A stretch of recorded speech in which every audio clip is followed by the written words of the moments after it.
Greetings, fellow Planeswalkers. I'm James. James, you don't gotta pretend anymore, alright? I'm here. That's my line. Let's start from the beginning. Greetings, fellow Planeswalkers. I'm James. And I'm Paul. And you're listening to the newest episode of the Commander-at-Arms podcast.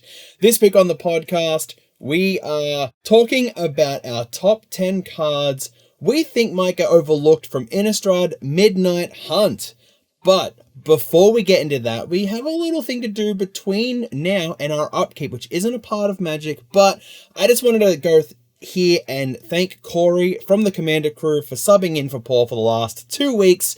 They were really fun episodes to record. If you haven't checked them out, please go check them out, and also go and check out Corey's content. You can find him at Commander Crew on Twitter, and I believe his YouTube channel is The Commander Crew. So go and check those guys out if you haven't already. Throw them a subscribe. Tell them we sent you, and that, you know, him kind of guesting over here, you know, got us a little bit closer with this this Magic community that we've kind of built. Yeah, in case anybody that listens is not aware, I started a new job and I've had some stuff going on, and I haven't been able to sit in for an episode in a couple weeks. So I personally want to thank Corey for being there to step in for me in my time of need.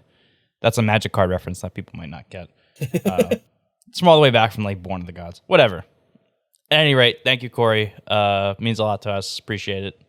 And I guess with that being said, we can go ahead and move into our actual upkeep, where we can thank all of our patrons. You guys definitely help to keep the lights on in the studio, everything else, keep us fed, keep us creating content for your eyes and your ears. If anyone out there wants to support our show directly, you can do that at patreon.com/commanderatarms. We have 3 tiers in there. Every tier will get you a shout out on your first sub. And yeah, then next we have Mail Day and interesting finds. Paul, have you found or bought anything from maybe Midnight Hunt or maybe the D&D set? You know what's funny is that, so before we started this episode, James was like, hey, do you have any Mail Day stuff you want to bring up or interesting finds? And I had said no because I didn't think I did, but I was actually I was going through some of my bulk, and I found a whole Kathar deck that I had put together when Ikoria came out, and that was just like sitting in a box. So I guess technically that would be an interesting find, so to speak. I mean, that's almost the definition of an interesting find for us here, Paul. Because, I mean, I know you weren't here for the episode where we talked about Golos being banned, but I did mention that you have two, or I guess had 2 Golos decks, and I guess you've got, 200 sleeves now, so maybe you could sleeve up the Kathar deck in one of those. Oh, I'm just, I mean, that deck's already sleeved. I'm changing out the Commander, very happily, might I add. Oh. I know, okay, mini, like, upkeep interference here, because I wasn't on the episode for Golos, but I did talk about this like a year ago. Thank God that card is gone, because I didn't even feel good playing that card, but I had no reason not to, because nothing else was better than Golos. So, that aside, very happy to see Golos go, and I am more than happy to replace the commander for both of those decks with something else. Like maybe Joda or something? Could do Joda. Might do Joda for the enchantment one. For the artifact one, I might go with Ramos. Fair enough. We'll see. Might go vice versa on that, but we'll see. I'm interested to see like what you come up with for those decks, because I liked versing your Golos decks. I thought they were kind of like they were fair. But anyway, this isn't the Golos episode. We did that a while back. So again, if you didn't know this or anything, just go check that one out. And that was, I think, episode 71. Not 100% sure. I just bought a card, didn't I, Paul? We were talking about this episode, and we had a bit of a discussion about one of the cards on the list, and I did actually purchase it. So I'm not going to spoil which card it is right now, but when we get to it, I will talk about it. So that was my that was my mail day, essentially. That's my upkeep trigger for it. And this is where we usually plug a video on the YouTube. Usually we do a deck tech. Unfortunately, I haven't been able to get one out lately because my schedule's been a little bit hectic to do 2 videos a week. That's why the videos haven't had like visuals on them, because it's just been getting them out there. I know that's probably a bit of a bummer for most of you people who like seeing the cards on screen and everything. I'm going to get back to that, I promise. It's just been trying to balance, real life stuff with Magic content creation and keeping up with pre-releases and previews and everything else. And also doing some other things, but so I'm just going to ask you guys, just go and check us out on YouTube. Like, comment, subscribe, do all the things you need to do for YouTube. It's Commander at Arms over there. I think the newest one was Marisol that we did, but I've been busy with a couple of other decently sized, I'm going to say decently sized because, I mean, they're a lot bigger than us, but they are 3 other content creations communities that we've teamed up with here, Paul, and we've been trying to get this event happening, and this is the first time I'm going to be hearing about it. We've been organizing it for about the last 2 months or so. This is where a lot of my time's been going. But I'm happy to announce that we're doing a 12-hour stream called Memory's Journey. It is a 12-hour Commander stream dedicated to raising money to support Alzheimer's research. We have guests such as Gavin Verhey, Ashlyn Rose, Sheldon Menery, Commander's Quarters, Pleasant Kenobi, Toma from MTG Goldfish, and so many more people on this stream. It's going to be going on October 2nd from 11 a.m. to 11 p.m. EST. There's going to be giveaways and everything on there as well, and you get to see us play Magic with probably your favorite content creators. And if not, maybe we'll get them on the on one of the streams next time if we do another one of these, if this is as successful as we want it to be. I want to shout out to Jake from Command the Cause, Nick from Monarch, and Mike from Deck Tuners for helping all of us kind of collaborating together and getting this event off the ground. We only started doing it about 2 months ago, and I am so excited for this, Paul. The poster went live yesterday, Friday the 24th, because we record on a Saturday now. And it blew up my Twitter. So if you haven't seen it, go and check it out on our Twitter. It's also on our Instagram as well, and it's going to be on everyone who I mention is going to have it on their Twitter feeds as well. Yeah, I'm really looking forward to this. In particular, I am really looking forward to playing with Tomer. There's going to be games like James said. There's going to be games. I think they're going off every hour and a half. There's giveaways. There's going to be a bunch of people you know, some people you don't know, a good mishmash of the two. If you're looking for some more content to consume, both fresh and stuff that you know, it'll be a great place, happy congregation between the two. It's on a Saturday, like you said, it's going all day, so more likely than not, you will at some point during that day have an opportunity to tune in for at least a game. It is for a very good cause, like James said, for Alzheimer's research. So we'd love to have you there. Even if you can't donate yourself, just the viewership alone, getting the word out there is enough support. And with that, let's go on and talk about our play of the week here, Paul. You said you had something interesting to talk about for this play of the week that I'm scared/excited to hear. Yeah, so James is like, hey, Paul, do you have a play of the week before we... Okay, it's no surprise. We talk about the episode before we do the episode, all right? Let's get that out there. Really? We do? I thought we just hit record and just whatever happens, happens. Why would we have pre-recording discussions? That's not a thing that people would do. You just get on the air and just do whatever, right? And in that pre-episode discussion, James is like, hey, you have a play of the week that you want to talk about? And I had to think about it because I did play Magic this past Sunday, but my memory is not great. And I did, in fact, remember that... sometimes I just like to play with other people's decks. And I borrowed my friend Alex's Varagoth deck, which is it's supposed to be a Turgid hidden commander deck, where you use Varagoth to tutor for Turgid, and then you play Turgid. But I decided, you know what, I want to do something a little different. I want to get a little spicy. So instead, what I did was I tutored for, I had Opposition Agent in my hand, but I would have tutored for it. So I played Opposition Agent, and then I used Varagoth to force other people to tutor. And then because Opposition Agent was on the field, I was tutoring through their decks. And so over a few turns, I tutored 2 cards out of everybody's deck. It was so fun. It was an absolutely miserable experience for them, and honestly for me as well, but God, it was fun. It's not something you could do over online webcam play. That's an in-paper person Magic experience to have, but yes, we were playing in person. We're all vaccinated. My God, Paul. You said it was going to be, like, monstrous. And you are a monster, not gonna lie. Yeah, it was great. It was great. I think my favorite play that I did that game was I tutored through somebody's deck for their opposition agent, used mine to chump block, and they're like, "Oh, thank God that problem's gone." And then on my upkeep, I flashed in their opposition agent. All right, I'm gonna see myself out now. You can have Corey take my spot for a couple of weeks. I think we need a break. Oh, wow. I have nothing like that. I don't have anything as salty as that. So with that, let's just move on to our main phase 1 here and start talking about some actual Magic cards. Some little paper, not paper, they're cardboard rectangles with pictures and words on them, which is, as I like to explain to my family, what I do for a living.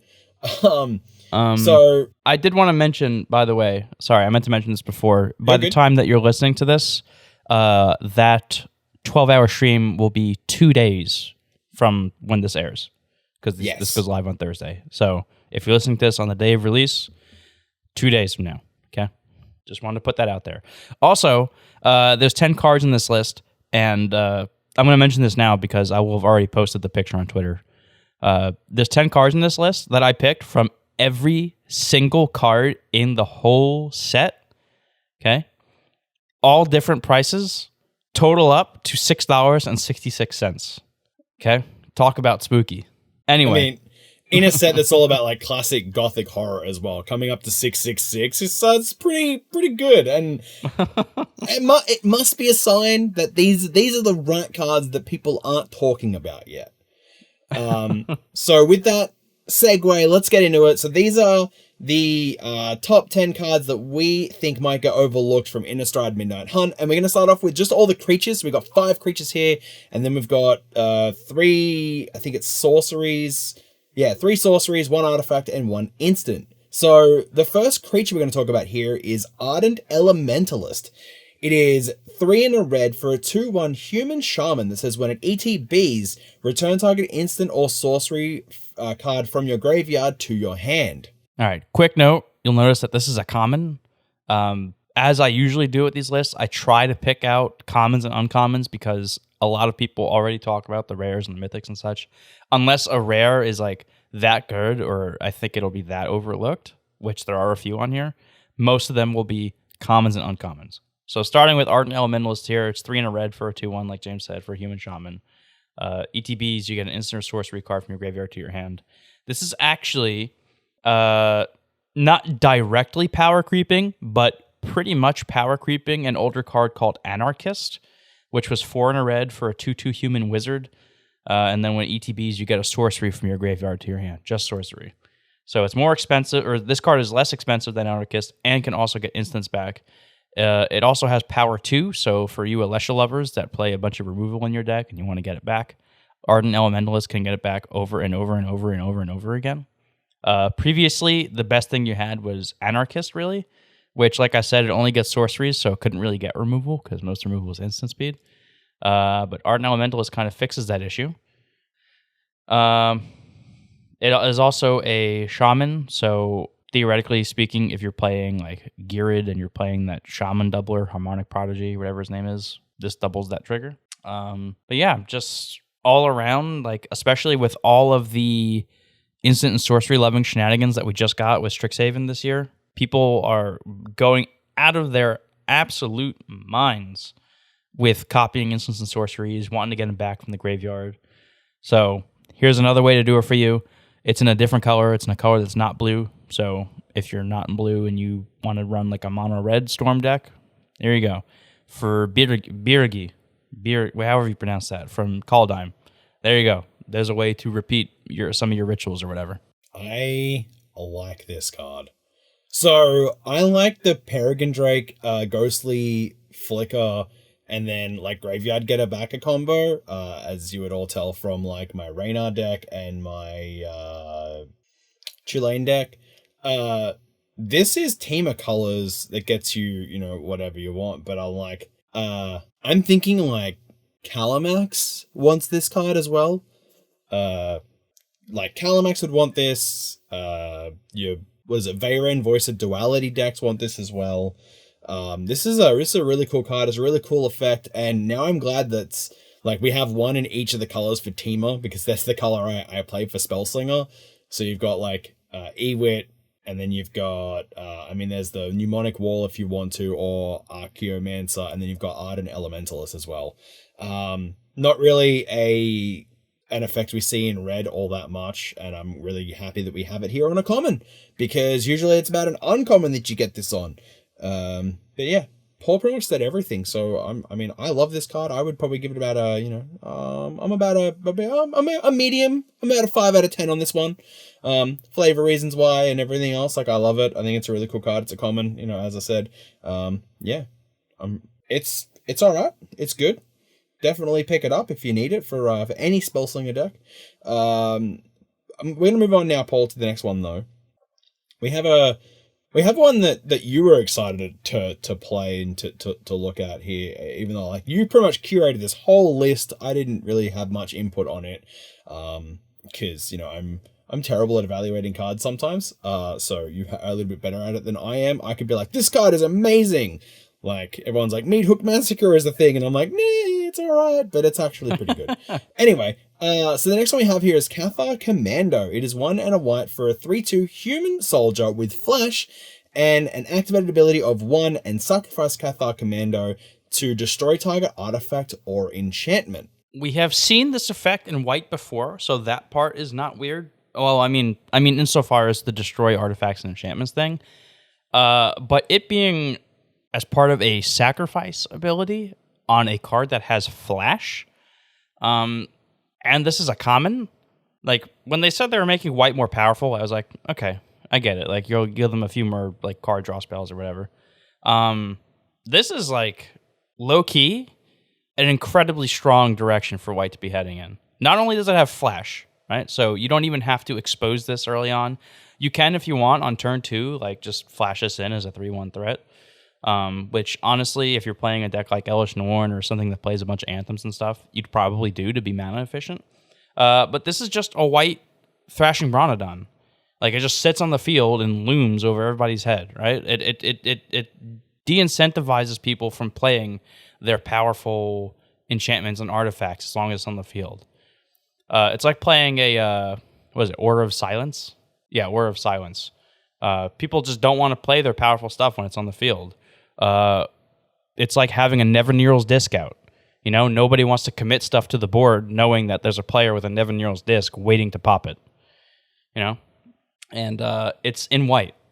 It's great. This is exactly the kind of power that white needed.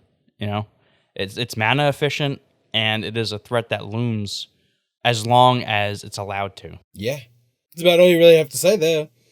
And I mean, it's green. It's not green. It is white, and we did get that. Last week we talked about the multicolored commanders from Midnight Hunt. This goes in that deck that turns your humans into mana dorks, because then you could just this could pay for itself essentially, and then you're not really down a mana, and it's a human, and it does everything that you want. White to I guess start now to do so. The ability to you could like sack this, destroy whatever, like Paul said. And I mean, in that deck, you could be playing both Thrashing Bronchodon and Kathar Commando to get a double up on the effect. There's one more has this effect, isn't there, as well, that isn't Thrashing Bronchodon? I believe it is a white card, is it not? I think it's a green card, which okay. I think we're actually about to talk about a little later. Wink, wink. Okay. Well, I have nothing else to say about Kathar Commando.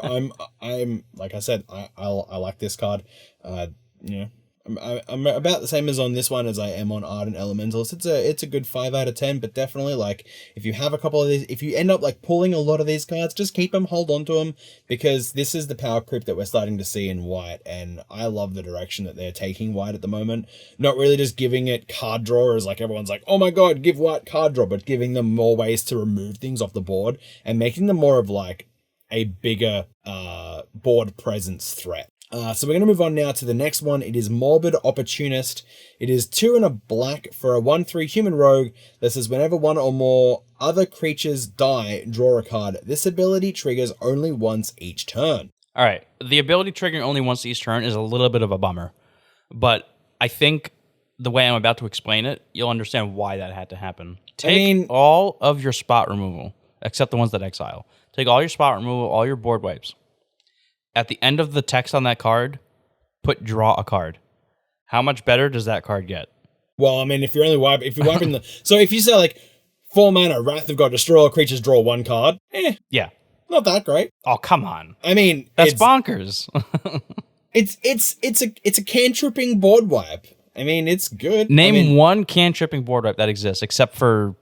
What is it? There's, like, Overwhelming Forces and the cycling one that I can't remember.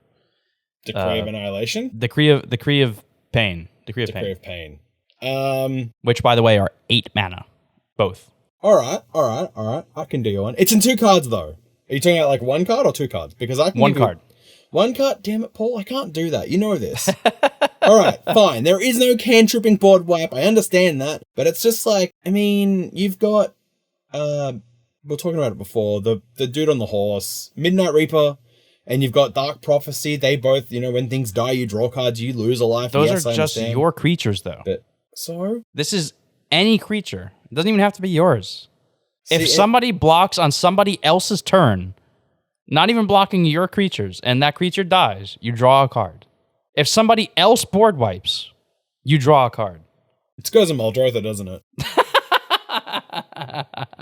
I mean, I get what you're saying, and I understand it completely, and I agree with you. I just hate the fact that they're putting a triggers only once each turn text on cards now. It's like... It had to have that text. No, I know it had to have it, and I'm not saying it didn't have to have it, but it's just like, don't make such a powerful effect if you're going to have to, like, neuter it by being like, well, it's only going to trigger once per turn. I don't know. That's just how I feel about it. I mean, I love the effect. It is also a rogue and a human. Yeah, I mean, they're both prevalent creature types, especially human right now. Humans, we have, like, human ball now. I guess Humball is what you would call it instead of Elf Ball. I don't know. But Humball. I'm trademarking it now, Paul. Humball is the new Elf Ball. I guess that does sound a little better than Man Ball. I mean, it sounds so much better than Man Ball. Jesus. I'd rather be humble than Man Ball. Morbid Opportunist. I like this card. I'm not going to say that I don't like this card. I just like doing, these kinds of effects more than once each turn, especially like I'm looking at it as like an aristocrat style thing as well. But then the way you've explained it to me, as well as the viewers and the listeners, are that if there is a favorable or / unfavorable block on your opponents, then you get to draw a card and you're kind of getting, incremental value out of your opponents hitting each other, which is really cool. I guess if you also wanted to go the other route, like if you forced your opponents to sacrifice things, or if they played a Village Rites to sacrifice cards to draw cards, you also get to draw cards. So, I mean, this would have been really cool as maybe a white card as well. Don't say like, hey, look, white just needs more card draw. But like an effect similar to this in white would be really cool as well. But I don't know. I like this card. I'm going to give this one a 7 out of 10. I'm giving it a 9 out of 10. You give it 9? Man, I am not that generous with this, with my gradings. I'm a sucker for a good cantrip, and this turns a lot of cards into a cantrip. It does, and I'm not going to disagree with you at all on that. Maybe we can find a place for a couple of these cards to go in and really showcase their power that we're talking about here. But moving on now. By the way. Yeah, sorry. Sorry, I need to mention this. Go for it. Triggers on creatures dying. Doesn't care if they're tokens. All you Chatterfang players out there, if you want a non-squirrel for your deck, there you go. I mean, it does say creature. Doesn't care what kind of creature. Doesn't matter if it's a land creature, correct? Correct.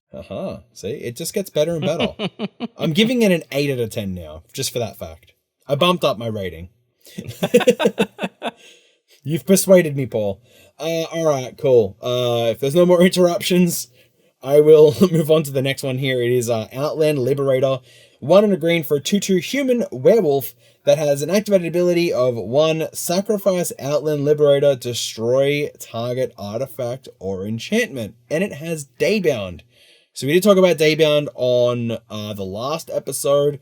But just for a quick reminder, because this is a brand new set, if a player casts no spells during their own turn, it becomes night next turn. And this card then flips into Frenzied Trapbreaker, a 3/3 creature werewolf that has the same activated ability for 1 and sacrifice it to destroy target artifact or enchantment. And then whenever Frenzied Trapbreaker attacks, destroy target artifact or enchantment defending player controls, and it has Nightbound. So if a player casts at least 2 spells during their own turn, it becomes day next turn. The card that I was comparing this to with James before is actually Trigon Predator. Not so much for the front side. The front side is basically just Kathar Commando on a green card, except it doesn't have flash and the stats are a little different. But after it transforms, which by the way, the front side isn't even that bad. Like, that's still good. But after it transforms, it is pretty much just a better version of Trigon Predator. It's got 1 more power, so it's a 3/3 instead of a 2/3. Doesn't have flying, but it not only retains the sacrifice it to destroy an artifact or enchantment text, but also when it attacks, not when it deals damage, you get to destroy an artifact or an enchantment that the defending player controls. Whereas Trigon Predator has to actually deal the damage first. Now, obviously, you do have to transform this card first, but you can simply neglect to play spells on your turn, which is not that hard if you're playing this on turn 2. And then all of a sudden, you have this 3/3 absolute beast, literally. I believe it's a werewolf. Well, whatever. Werewolves are... Like, it's literally a werewolf, Paul. It's not literally a beast. But he is a beast. Yeah, a great card. It's also only in green instead of blue-green like Trigon Predator, so you can play it in your mono-green decks. It is a human. I'm just going to keep mentioning that because I'm pretty sure that green-white human commander is one of the most insane commanders we've seen in quite a while.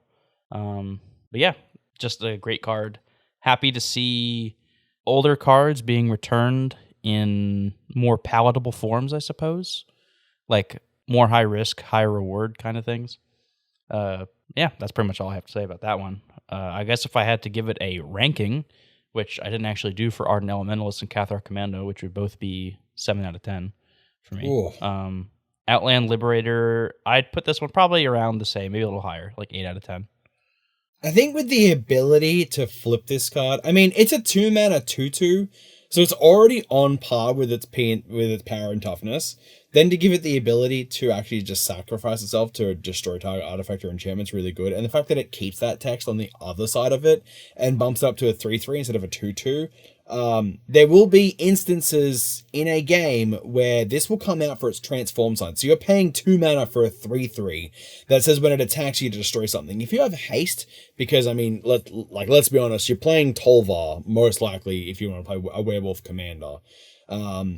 Or if you don't want to play Werewolf Commander, you've got that human commander as well that Paul mentioned. I mean, you're in green. There's ways to give haste in colors now with Crashing Drawbridge.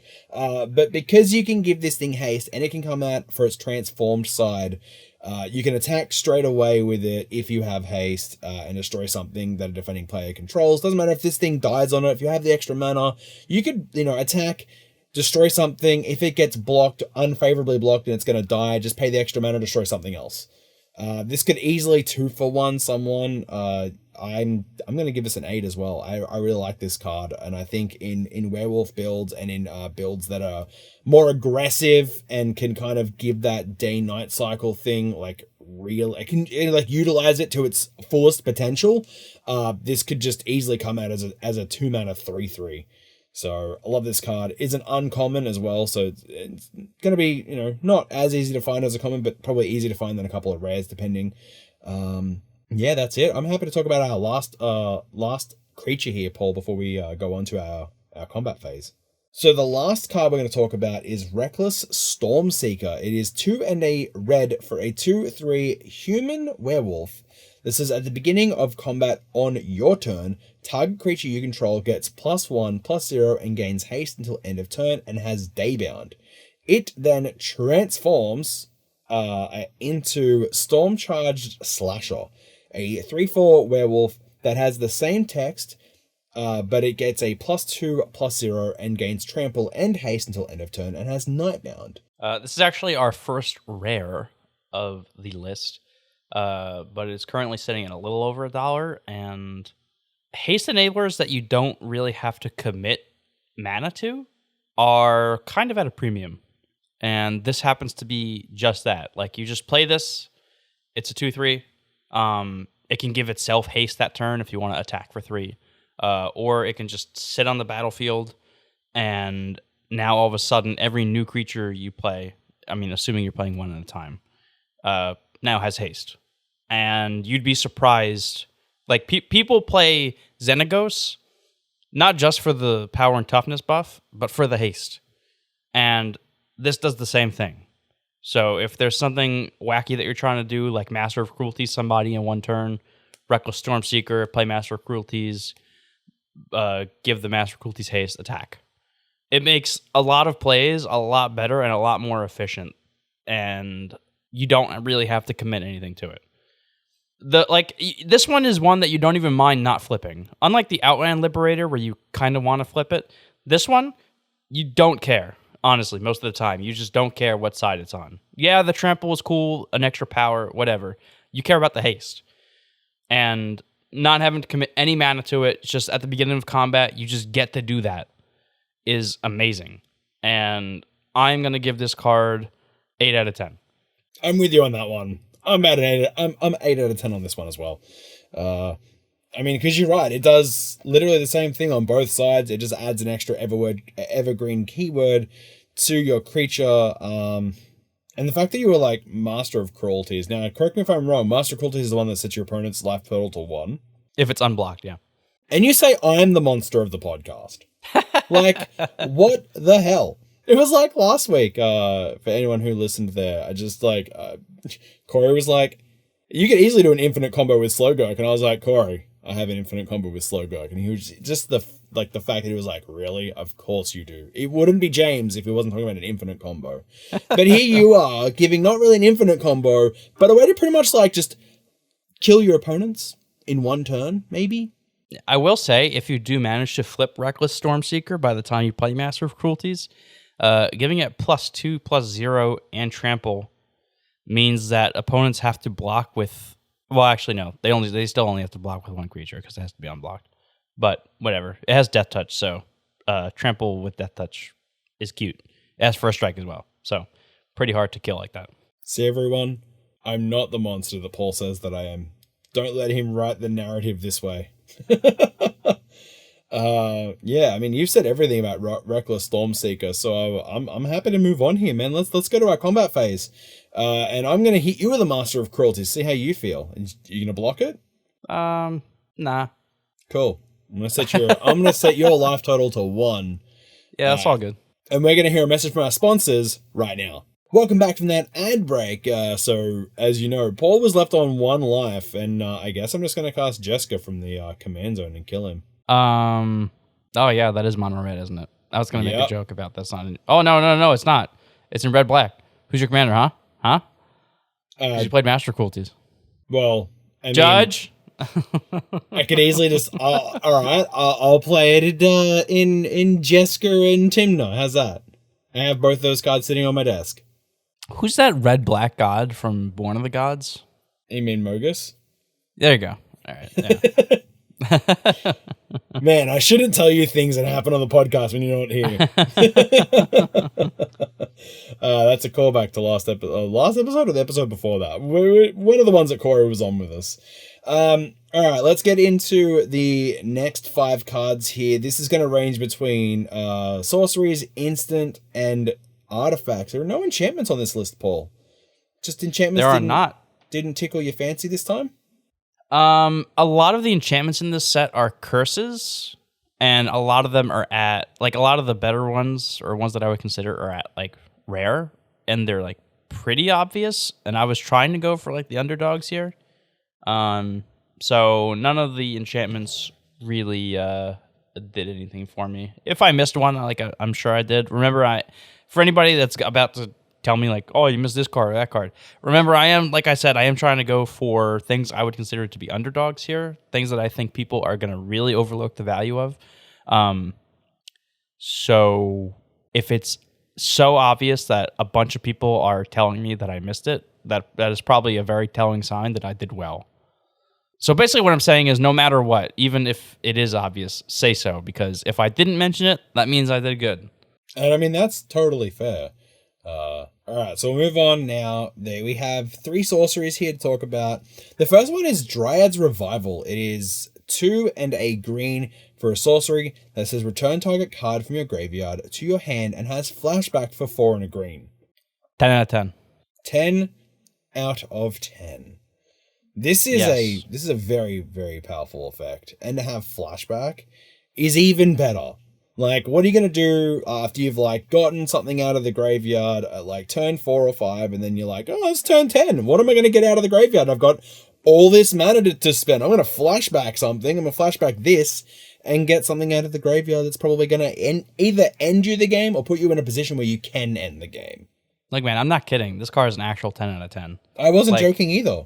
Regrowth, very powerful. People play Eternal Witness, Regrowth. We just got Timeless Witness, I think, from Modern Horizons 2. Yep. Effects like this have historically always been powerful. Obviously, because you can get any card you want back from the graveyard.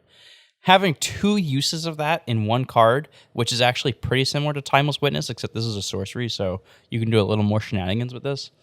Amazing. The fact that it has flashback means that you don't have to go down a card, technically speaking, the second time you play it. The flashback cost is really not that steep. It's 5. Probably by the time you're paying 5 for this, you have a card that is literally, like James said, just going to end the game when you get it with Dryads Revival. Helps you avoid commander attacks, not once, but twice, because you can let your commander go to the graveyard and then get it back with Dryads Revival. If it gets countered the first time, you don't care because you can flash it back. There's just a lot about this card that is absolutely bonkers, and it's only an uncommon. So, 10 out of 10. 10 out of 10. And he nailed it, dude. You're doing it. You took 2 weeks off and you came back, hit the ground running, and you nailed it. I can't, there's nothing else for me to say. I can't interject anything. I mean, it's 10 out of 10. So we can move on next to the next one now, I guess, you know. Yeah. Path to the Festival is our next card. It is 2 and a green for a sorcery that says search your library for a basic land card, put that card onto the battlefield tapped, then shuffle.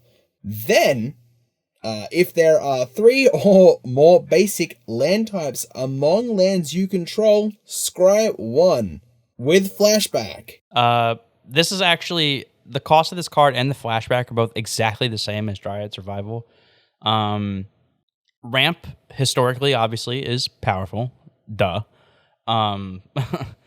This is at 3 mana, which is like a little more expensive than one might be traditionally used to, and it's basically like a delayed cultivate. You get 1 land now, and then later you can flash it back for another one. The scry one, if you have 3 or more basic land types, is cool, but really what I just like this card for is the fact that it is, I can get a land now that I need it, and then I can get another land later. So if you do want to ramp, like if you do want to flash this back directly the turn after you cast it the first time, you can do that. You can go straight up to, what is it? I think if the math works out, it's like 7 mana on turn 5 or whatever. But you don't need to do that. If you're in a deck that wants to hold on to its land drops for later, you don't have to flash that back immediately. If you're in a deck that cares about casting sorceries later or something, like, I don't know, maybe you're in Calmax and you want to copy it. It's not an instant, but usually Calmax plays other cards that copy spells. You can do that. It's very versatile. It is ramp when it's ramp on your schedule, and it doesn't, you can like still play your land for turn, unlike Cultivate, where the second land you get, you need to use your land drop for the turn to play that. I think this is a pretty powerful card for Windgrace decks that play more basics than not. Great mana fixing. Both the original card cost and the flashback only use green mana, which means if you're in a 5-color deck, this can actually fix you for 2 colors of mana. Yeah, not really much else for me to say about that. Great card. I'd probably give this one like, I don't think it's quite as good as Dryads Revival. I'd go like 6 6.5 out of 10 on this one. Yeah, I was thinking 7 for me, personally. I think this is a really good card. Like you said, Landfall decks, Land Matters decks want it. It's the same cost as Cultivate, which is, I think, it's really good. But it doesn't add an extra card to your hand, which sometimes can be a bit of a bummer if you want to ramp, but you don't like if you don't have any spells in hand to cast, and you just get to the Cultivate, and then you have to like Cultivate, put a land on the battlefield, and put a land in your hand. You end up with 8 cards in hand. You have to sack a card. That kind of feels bad. I've actually had that situation happen a couple times to me now. So, like, I don't know if that's just, like, bad deck building or if that's just bad situational or bad card draws or whatever. But, I mean, I've had it happen a couple times, and I think Path to the Festival kind of fixes that element for, like, it's probably going to happen, like, 0.1% chance in, like, 10,000 games. But there is a small chance that might happen, and like I said, it has happened. And, I mean, it's only 5 mana to flashback, get something else, and you get to scry one. So, I mean, you know, it's not bad. 7 out of 10, definitely. Let's move on now, Paul. Let's move on. Sounds good. Let's move on to a multicolored card. I think this is our first multicolored card of the list. Everything else has been monocolored. So we have Rite of Oblivion. I was going to say Obliteration? I don't know where I was getting that from. Rite of Oblivion is a white and a black sorcery that says, as an additional cost to cast this spell, sacrifice a non-land permanent. You get to exile target non-land permanent with flashback for 2 white and a black. Cards like this are what make flashback such a powerful mechanic. Cards like Dryads Revival and Rite of Oblivion, just things that get insane value for the original cast, and the fact that you get to do it twice just makes it that much more absurd. Not to mention that this card is in white and black, 2 colors known for their prowess in making treasures, and all you have to do is sack a non-land permanent to cast this card in addition to its mana cost. So you can sack a treasure. If you're in a deck that cares about sacking creatures, you can do that too, absolutely. You know, sack like your, I don't know, what's the thing that likes to die? Hallowed Spirit Keeper? Hallowed Spirit Keeper, there you go. Sack the Hallowed Spirit Keeper, make 3,000 spirit tokens, exile non-land permanent, do it again later now that you have a bunch of tokens. Flashback is only 4 mana too, and this is exile and it's non-land permanents. It's not just creatures, it is any non-land permanent, so it can get enchantments, artifacts, planeswalkers, you name it, this card can get it. Really great card, very versatile, and honestly, this one is a 10 out of 10 for me. Yeah, this is definitely a 10 out of 10. This is going to go in Taser. I should have known this when I ordered my other card. I would have ordered it at the same time. But yeah, the fact that it hits non-land permanent in these colors as well and flashes back, and I mean, we all know I love sacrificing shenanigans. So, Rite of Oblivion is a 10 out of 10 for me as well. 100%. Could not disagree with you. It's a removal spell. Yes, you're in 2 colors, but I mean, just play it. Like, if you're in these colors, play it, because you won't have, like, you'll have access to, like, I'm not going to say limited removal, but I mean, you need to play all the removal possible, and this is definitely one of those cards that you need to be playing in black and white, and I think in limited this is going to be really good. In Commander it's going to be even better, especially in those, like, strategies that want to put things in the graveyard to then be able to pull them back out again, because you could always, you know, like you said, you're in black-white. If you were going to go to Abzan, you could Dryads Revival back your Hallowed Spirit Keeper, flashback Rite of Oblivion, do it again. You've just made 30. James. You've just made 30 billion spirits, you know? Like, that's some big brain plays, some 2,000 IQ plays there. In just three sorceries that I believe are all uncommons. No. Rite of Oblivion and Dryads Revival are both uncommons, and Path to the Festival is a common. So, with 2 cards that are a common, uncommons, and I believe the Hallowed Spirit Keeper is a rare, but even then, like, it's pretty cheap. And you've got, like, a decent amount of spirits on the field after that, and you've done some pretty cool shenanigans with flashback. So, I love these cards. I think this set's just so good, and I'm happy we have it. So. We're going to move on now to our instant speed spell. We only have one of them. If you can guess what color it is, I will give you A pat on the back. I was going to say a cookie, but I can't really give you a cookie because it's not really something that I can do. Unless it's an internet cookie, but then that's just a bad thing. So anyway, joke aside, our instant speed spell here is Memory Deluge. I almost called it Delusion. Again, I don't know what is with me not being able to read today. Memory Deluge is a 2 blue instant that says, look at the top X cards of your library, where X is the amount of mana spent to cast the spell. Put 2 of them into your hand and the rest on the bottom of your library in a random order. And guess what, Paul? What's that? It's got flashback. Whoa! It's got flashback for 5 and blue, so that's 7. This card is nuts. This card is insane. This is just, what are you doing to us, Wizards? You guys thought Treasure Cruise was good, and you guys thought Dig Through Time is good. Memory Deluge, it's just as good, if not maybe better. Now, the reason why I'm hesitant to make that comment is, and I think I mentioned this before we actually started recording, Memory Deluge, you have to actually pay that mana. You can't cheat it with Delve like you can with Dig Through Time and Treasure Cruise. But getting 2 uses out of it instead of 1, you're essentially seeing, at minimum, 11 cards for a total investment of 12 mana. And you get to pick those 2 cards, which means it gets around things like Narset or Notion Thief or whatever. Also, it's an instant. And the only thing better than a sorcery with flashback is an instant with flashback, because it just sits in your graveyard until you're ready to use it again. Not to mention that all you Calamax players out there really like your instants. And I heard that you might want to make like 3 or 4 copies of Memory Deluge cast for 4 or 7. Yes, please. I'll take it. I'll be a guinea pig for doing that. I'll do it. Pick me. I'll do it. I mean, that as soon as you said it, I was like, Dig Through Time, Treasure Cruise, Memories Deluge. Why not? I mean, like, you're getting around card draw, which was, I think, the best thing that I had in Calamax to get around Hull Breaches was the fact that, like, all those cards just say put it into your hand, and I had a lot of those effects that weren't like drawing cards. And it was like, haha, sucks to be you Hull Breacher players. I'm still getting my cards, and you're getting what? Nothing? Oh, you're getting nothing from it. I'm sorry. And now it's banned, so haha. Suffer. I'm still gonna play this card.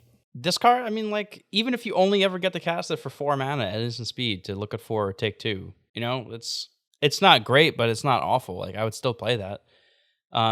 So I would say that this card is very close to a 10. I'm gonna put it at 9.5. 9.75. Oh, okay. 9.81. I don't know, I'm just making numbers off the top of my head now. Our scaling system means literally nothing. Yeah, man. But like I said, I like this card. I don't really have anything bad to say about it, besides maybe the fact that if this thing had Delve and Flashback, boy, would that be one powerhouse of a card. Yeah, that card would get banned from a lot of formats. So fast. It would be like a Lutri speed ban.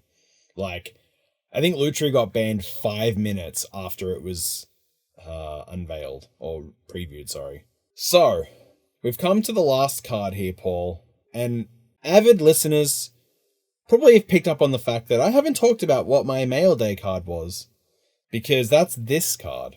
And Paul and I were talking about it. I was medium on this card, maybe a little bit lower than medium on this card, until like a couple of things clicked, and I went, this card is pretty good in like decks that want to kill your creatures off. So it is Mask of Gristle brand. It is 1 black for a legendary artifact equipment that says equipped creature has flying and lifelink, and whenever equipped creature dies, you may pay X life, where X is its power. If you do, draw X cards, equip 3. I was telling James before the episode, this is probably the closest thing that we will get to Grizzlebrand, other than, like, I guess Asmodeus comes pretty close, ever. Because Grizzlebrand is a really messed up card, and there's no reason why it should exist in its current form. Yeah, what is it? Pay 7, draw 7? Pay 7 life, draw 7 cards. It's a flying 7/7 with lifelink. Yeah, it's a 7 mana 7/7 flying lifelink, pay 7, draw 7. It's completely nutty. It is 8 mana. It's 4 and 4 black, but that doesn't mean anything in Commander. So No reason for that card to come into the format ever.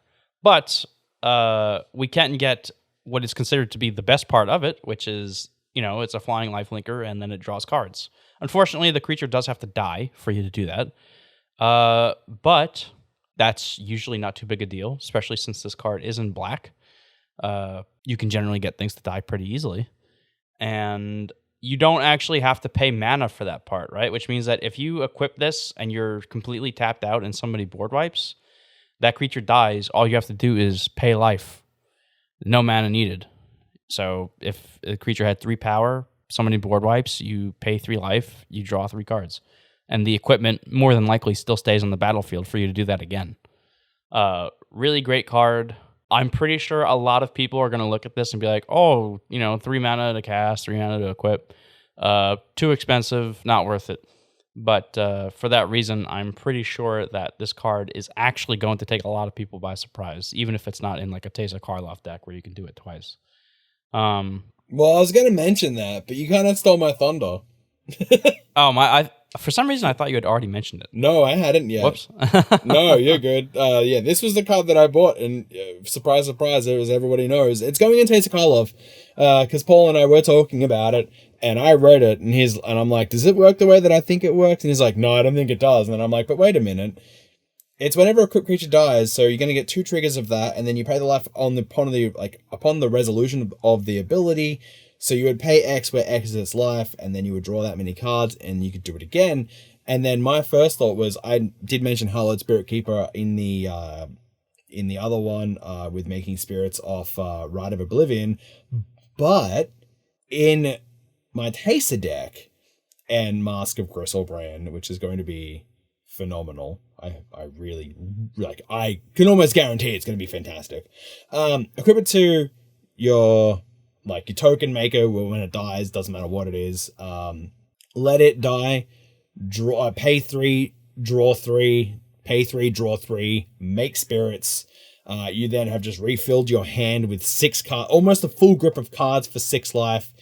Doesn't really matter in Teysa because all of those spirits that if Teysa's on the field, which it should be because you get double triggers of Mask of Gristlebrand, you'll get that 6 life back anyway. If you do this at the beginning of someone else's end steps, then next time those spirits can attack, you're gonna get it back. It doesn't matter. You're gonna get it back. You're gonna get 6 life back. Doesn't matter. Does not matter whatsoever.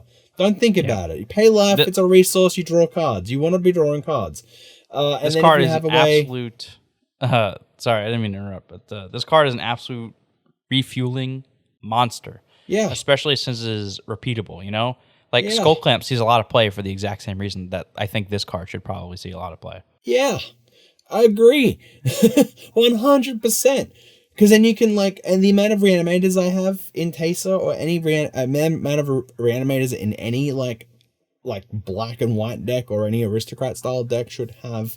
You pull that card back out again out of the graveyard, you equip it again for 3, you sack it off again, and you do it all over again. Or if you don't have a free sack outlet, you just swing at it, because then you will, it has flying and has lifelink. It's going to gain you some life. It's gonna possibly maybe get through, and if it doesn't, it's gonna force people to block with their flyers. It's going to gain you life. It's going to die. You're going to pay 3, draw 3, make more spirits. And even if it isn't on that kind of card, still flying and lifelink for 6 mana is pretty damn good. Not going to lie. And then being able to pay life to draw cards after that is just it's just icing on the top of a cake, Yeah, and if you're feeling particularly courageous, slap this on your Consuming Aberration. See how that goes. Oh, baby! Now, I remember there was one game that I played and I got Consuming Aberration to a 240 with haste because I had boots. If I had slapped this on it, I could have drawn 240 cards. I don't remember what decked myself completely, but could you imagine the achievement unlocked would have happened? It was draw double the amount that is illegally allowed in your library. Yes, please. So yeah, I did. Before we started recording, I jumped on tcgplayer.com/commanderatarms and I bought this through our own affiliate link. Shh, don't tell TCG Player I did that. I bought the pre-release stamped foil version of this card for under I think it was 85 cents. It's not a very expensive card at the moment, so pick up maybe a couple copies because like Paul said, Skull Clamp sees a lot of play, and I think this card's going to see a lot of play in the same vein that Skullclamp sees play. And I guess with that, Paul, we've reached the end of our top 10 list. So we're going to move through to our end step now. We're going to, we've drawn all these cards. We have to clean up a little bit. Maybe we've got to discard some cards. Maybe there's some end step shenanigans that's going to happen. But with that, let's move through to our end step now. And if you want to continue the conversation with us about these cards or any other cards that we didn't talk about or we should have talked about, hit us up on Twitter and Instagram at CMDR@arms. We love hearing community feedback. We've gotten a couple of feedback from the community about episodes and stuff that we're going to do shortly in the future. They will be coming up. Also, don't forget to go and check us out on YouTube where we do unboxings, deck techs, and everything else. Don't forget to like, subscribe, and comment. If you want to get any of these cards in this top 10 list, any other cards from Midnight Hunt or any of the other D&D sets, all the other sets out there, if you want to get the new Commander decks or anything, you can do that through our TCG affiliate link, which is tcgplayer.com/commanderatarms. You are supporting local game stores while buying cards online, getting them shipped to your house, because that's the best way that you want to get cards received. I mean, I get cards shipped to my house all the time. We also have our merch shirt, which is a super soft belt canvas. You can rock a Commander at Arms logo across your chest. I wear one every time I record or whenever I am doing content that requires me to be on camera. If you want to see that shirt in action, go and check out one of our videos, or I was on Corey's video for the banning of Golos. Go and check that one out. You can see me rocking my Commander at Arms shirt. Also wear it out in the wild when Paul and I go to game stores. We like to rock it as well. Super soft, super awesome, and I think I've only seen a couple of people buy them, so maybe, pick one up for you or some loved ones who plays Magic. Also, I want to, again, shout out all of our patrons. Again, without you guys out there, we wouldn't be able to do what we're doing, so we greatly appreciate it, and, if you want to support the show and help us get more content out to your eyes and your ears, you can do that through patreon.com/commanderatarms. And we're at the time of the episode now where I get to ask Paul if he has anything else he wants to say to you guys before we head out of here for the week. And boy, it has been a while, hasn't it? I've missed this part of the episode, Paul. Usually it was just like, yeah, cool, we're going to finish. But now I get to actually, I'm like, you go ahead. The stage is yours, my dude. Light up the stage. First and foremost, thanks again to Corey from Commander Crew for subbing in for me while I was away. Appreciate you being there in... when we needed the help. If you haven't already, go over and check out Commander Crew. Corey works hard on his stuff, and it shows. Really good quality videos and some really good information out there. That being said, I now would like to thank all of our listeners, even if this is the first and last episode you ever have or ever will listen to. It really means a lot to me and James that you took the time to do so. This is time that you could have elected to do anything else, but you chose to sit down and listen to us, and that really means a lot. So thank you for that. If you enjoyed what you heard, please feel free to, if you're on YouTube, like the video, or no matter where you're listening or watching, share our name around. Say, hey, I was on YouTube or Spotify. Listen to these guys talk about some cards that they thought were pretty cool from Midnight Hunt, a couple of commons and uncommons and stuff. Really good stuff. You should check them out. The more widespread our name is, the better, because one of the best parts about doing content creation is the interaction with the community. It's extending outside of just like a single play group. Now we're communicating with several hundred play groups at the same time. And that's the coolest part about it to me, and I'd love to do more of that. So help us get our name out there, and also make sure that when you're listening to this Saturday, 2 days from now, October 2nd, starting at 11 a.m., ending at 11 p.m., tune in for our collaboration stream for Alzheimer's research. And with that, I'm James. And I'm Paul. And you've been listening to the newest episode of the Commander at Arms podcast. Peace. See ya.